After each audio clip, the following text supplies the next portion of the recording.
Now, the rest of the story. The war was over, but Dick was drafted anyway. Following World War II, there remained a need for soldiers to comprise the occupation forces in Germany. So there was Dick, down at the induction center in Albany, New York, waiting to take his physical.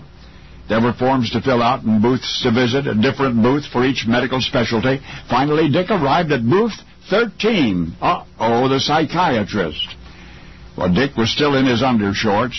He sat down. "Hello, Dick," the psychiatrist said cheerfully. And Dick said hello.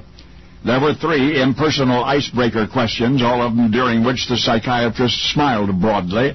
And then suddenly, "Do you think people talk about you?" His tone was low and serious. Dick said sure, his mother always talked about him to her friends. But clearly the psychiatrist had ignored Dick's explanation. Instead, he checked off a brief affirmative. Then in the same dark tone of voice, he asked, "Do you think people stare at you?" Dick was ready to answer no when the psychiatrist added a for instance. Did Dick think any of the boys waiting out there on the benches were staring at him now? Well, since there wasn't much else to stare at, Dick said yes, he thought they probably were. Again, the psychiatrist made a note. Next question. "Do you ever hear voices in your head?" Well, Dick could recall twice in his life when he thought he had right before going to sleep, so he answered yes. "Do you talk to yourself?" asked the psychiatrist, and Dick admitted that sometimes he did when he was shaving or thinking hard about something. The psychiatrist observed that according to the ID form, young Dick had been married, but that his wife was deceased. Did Dick ever talk to her, he asked. Well, that question really annoyed Dick. Yes, once in a while, when he was alone and thinking about her, he might talk to her. Then the psychiatrist asked if Dick had any relatives in a mental institution, and Dick had to say one aunt. And what business was it of his anyway?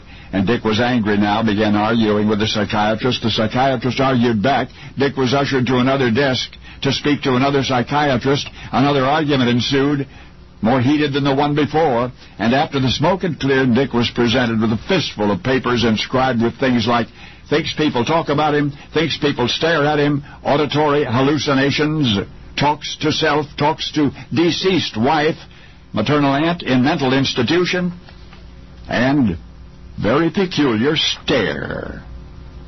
The diagnosis was mentally deficient.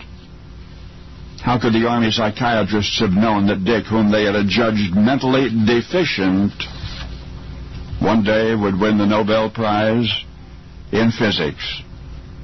Of course, they might have guessed, for while Dick was attending Princeton, he joined the Manhattan Project. And thereafter, in April of 1943, he went to work at Los Alamos.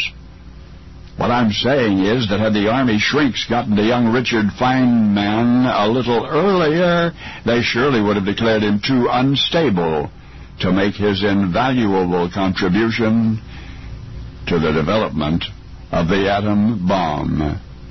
And now you know the rest of the story.